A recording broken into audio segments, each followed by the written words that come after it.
Israeli Defense Forces have released a video of the tunnel in Gaza where 6 hostages, including an American, were murdered.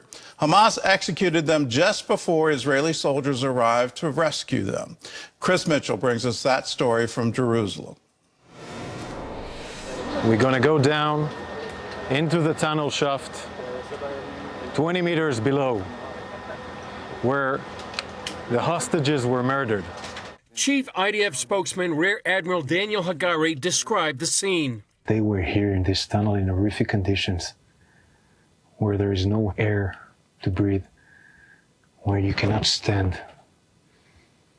And they survived, but they were murdered by terrorists.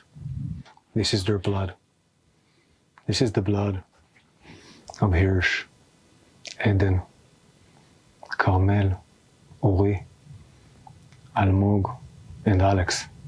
They were heroes, and they were here in this tunnel for weeks or days. We will find out. Hagari reminded viewers that there are up to 101 hostages still remaining in Hamas hands, with an unknown number still alive.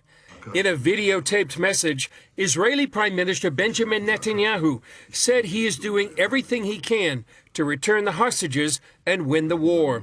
Israel's hostage envoy Gal Hirsch told Bloomberg News Israel has offered Hamas leader Yahya Sinwar safe passage out of Gaza if his terrorist group will give up power there.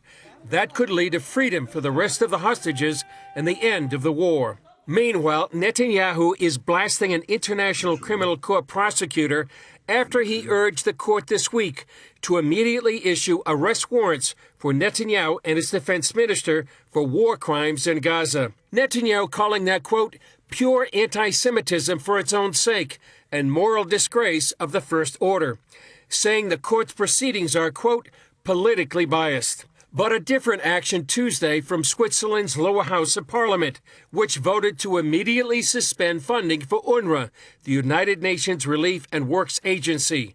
The Swiss Senate must still approve it. The lawmaker behind the legislation told the Jerusalem Post, in UNRWA schools, children are taught to hate Jews and Israel. If terrorism is glorified, anti-Semitism is stoked, and violence is incited in UNRWA schools, then one should not ask why a cruel act of terror like that of October 7th could have occurred. Chris Mitchell, CBN News, Jerusalem. Well, I applaud Switzerland for cutting all UNRWA funding, and I think the United States could do it.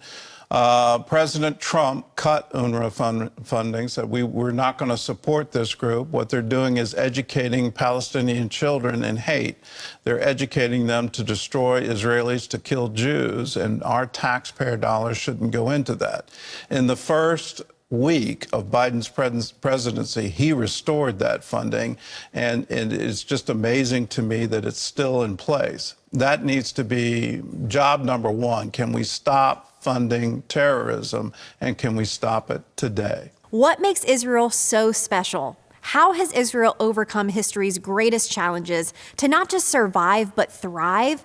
CBN Films answers all of these questions in the new movie, The Genius of Israel. This movie explores Israel's journey through adversity, unity, and innovation. If you want to check out more, go to the link in the description to pre-order the film today.